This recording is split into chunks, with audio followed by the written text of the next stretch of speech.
Hello friends, मैं विनय निर्भीक।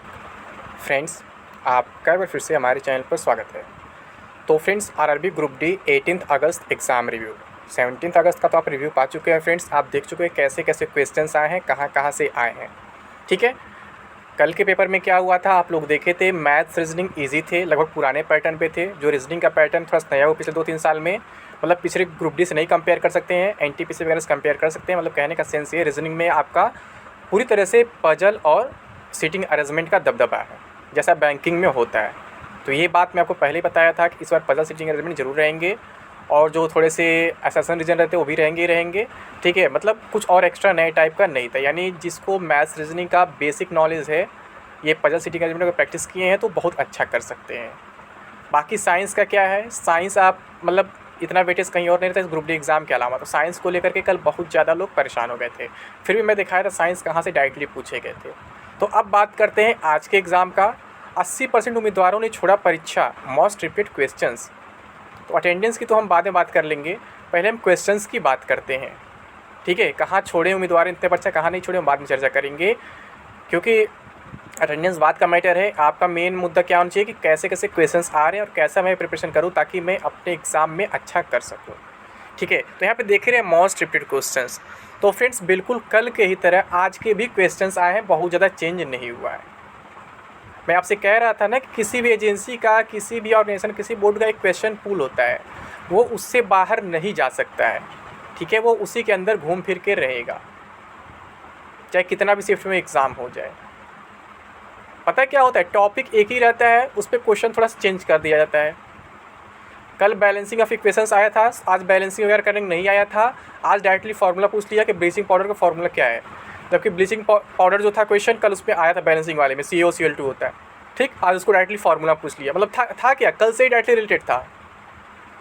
Question कुछ नया नहीं है। मैं बार बार कह रहा हूँ कि आप क्वेश्चन पूल को समझिए, आप एनटीपीसी में बोला मैं, आप टीसीएस के पैटर्न को समझिए कि टीसीएस का क्या पैटर्न है, टीसीएस कैसे एग्जाम लेता है।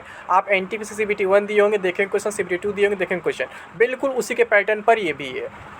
और पुराना ग्रुप डी दिए होंगे, उसमें भी देखे होंगे, बस रीजनिंग थोड़ा चेंज हो गया। मैं फिर कह रहा हूँ रीजनिंग थोड़ा चेंज हो गया है, क्योंकि जब से हल्ला हुआ CET का, तब से TCS भी क्या कर रहा है, सबको पहले से तैयार कर रहा है कि आपको बैंकिंग के भी पोर्शन अब पढ़ने पड़ेंगे। ठीक है, पिछले 2-3 साल से CET का हल्ला हुआ, इस वजह से हर एक एग्ज़ाम में अब रीजनिंग में क्या हो रहा है, आपका सीटिंग अरेंजमेंट आ जा रहा है, पजल आ जा रहा है। तो इस चीज़ को तो आपको तैयार करना ही पड़ेगा हर हाल में। बाकी अगर मैथ्स के क्वेश्चन बात करें, बहुत ईजी क्वेश्चन थे, बिल्कुल कल के ही तरह, और रीजनिंग ईजी ही था। और जो करंट अफेयर्स है, बिल्कुल कल के ही तरह था, मिसलेनियस 2020 से लेकर के 2022 तक का। यानी कुछ भी नया यहाँ आपको देखने को नहीं मिल रहा है। कहीं भी आपको डीमोटिवेट नहीं होना है। आप बहुत से इंटरव्यू देखेंगे यूट्यूब वगैरह पे, कोई कह रहा मैं 100 में से 100 करके आया हूँ, कोई कह रहा मैं केवल 50 करके आया हूँ। तो आप दूसरे के बातों पे मत जाइए। अगर 100 करने लायक है तो आप खुद 100 करिए, अगर 50 करना है तो आप खुद 50 करिए। बट ये सोच के डीमोटिवेट मत हो जाइए, इतना टफ पेपर था कैसे वो 100 कर दिया। तो फ्रेंड्स, अगर टफ पेपर बहुत ज़्यादा होगा तो उनका 100 आउट ऑफ 100 सही नहीं होगा।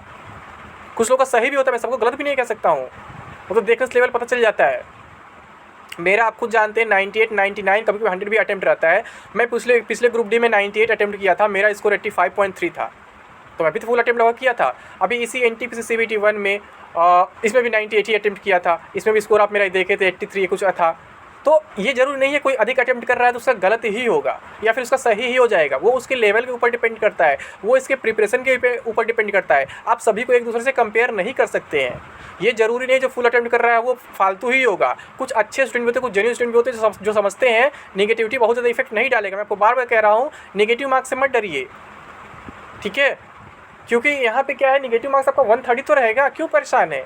अगर आप 3 क्वेश्चन करते हैं, 3 में 2 गलत होता है, 1 सही निकल जाता है, तो आप प्लस पॉइंट में तो रहेंगे। 1 सही करेंगे 1 मार्क मिलेगा, 2 गलत करेंगे 0.6 कटेगा, 0.34 बचा तो आपका तो प्लस में ही तो जाएगा। तो उससे मत डरिए। और ये मत देखिए कौन कितना अटेम्प्ट कर कितना नहीं कर रहा है। आप अपना एक टारगेट फिक्स करिए कि आपको कितना रॉ स्कोर लाना है।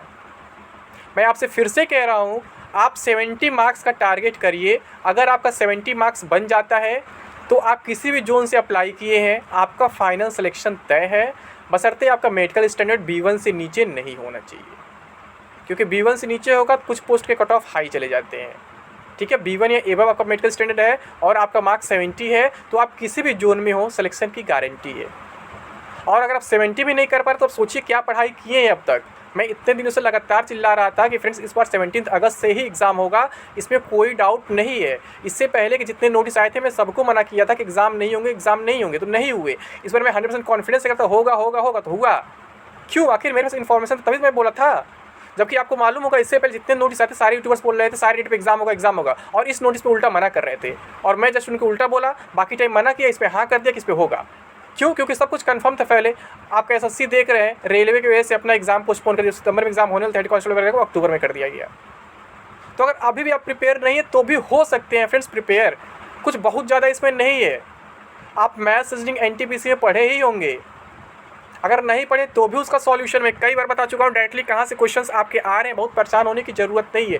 मैं बार बार कह रहा हूँ आपके इस एग्ज़ाम के लिए रामबाण साबित हो रहा है और अभी तक के सारे एग्ज़ाम में साबित हुआ। क्यों? क्योंकि जो टीसीएस का पैटर्न है ना, जो टीसीएस का क्वेश्चन पूल है उसमें जितने क्वेश्चन है सबको इस पर एडजस्ट कर लिया गया मात्र 2900 क्वेश्चन पे। इससे बाहर क्वेश्चन जा ही नहीं रहा है, चाहे मैथ्स हो, चाहे रीजनिंग हो, चाहे जीएस का पोर्शन हो। बस साइंस और इसमें एक्स्ट्रा है क्योंकि साइंस इसमें ज़्यादा इंक्लूड नहीं किया गया है और साइंस का वेटेज आप जानते हैं ग्रुप डी में ज़्यादा होता है, तो साइंस का भी व्यवस्था किया गया है। और करंट अफेयर्स आप देख रहे हैं पुराना ही, करंट अफेयर्स भी इसमें डायरेक्टली मिल जा रहा है आपको। तो आपको चाहिए क्या?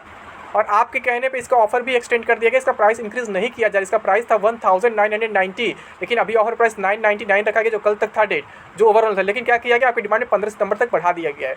तो जल्द से जल्द फ्रेंड्स इसे आप परचेज कर लो। मात्र 2900 क्वेश्चन है, इसे 2 से 3 दिन में भी आप कंप्लीट कर सकते हैं आसानी से। अगर इसमें आप कंजूसी करोगे तो आप ही का नुकसान होगा। मैं बार बार बता रहा हूँ, बार बार समझा रहा हूँ, इससे बाहर कुछ आ नहीं रहा है।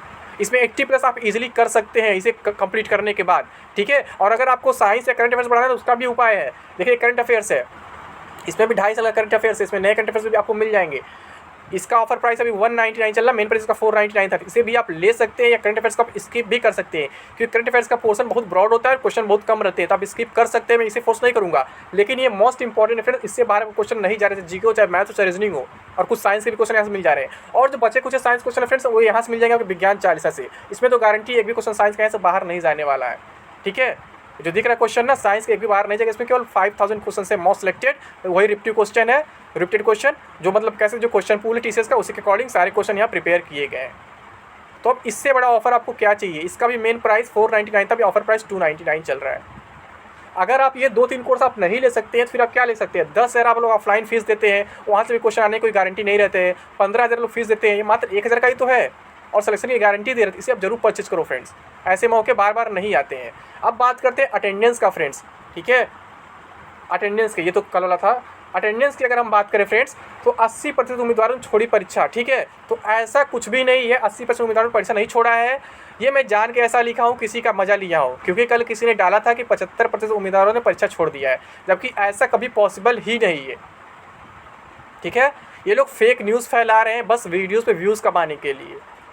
मैं आपको कल भी बताया था कि आपका अटेंडेंस 45% लेके 50 के आसपास रहेगा। तो आज न्यूज़पेपर वगैरह में आप देख लिए हैं, आरआरबी इलाहाबाद के एरिया में जोन में जितना सेंटर पड़े हुए किसी भी आरआरबी के, उनमें अटेंडेंस आपका 51% रहा है। मैं उतना आपको एक्सपेक्ट भी किया था। मैं क्या बोला था कि बहुत ज़्यादा अटेंडेंस नहीं जाएगा क्योंकि वैकेंसी काफ़ी पुरानी हो चुकी है, 3 साल हो चुका है और सबसे लो ग्रेड की वैकेंसी है। तो बहुत से लोग ऐसे हैं जो कहीं ना कहीं ज्वाइन कर लें, फिर ज्वाइन करने वाले जिनको कॉन्फिडेंस है वो एग्ज़ाम में अपीयर नहीं हो रहे हैं, ठीक है।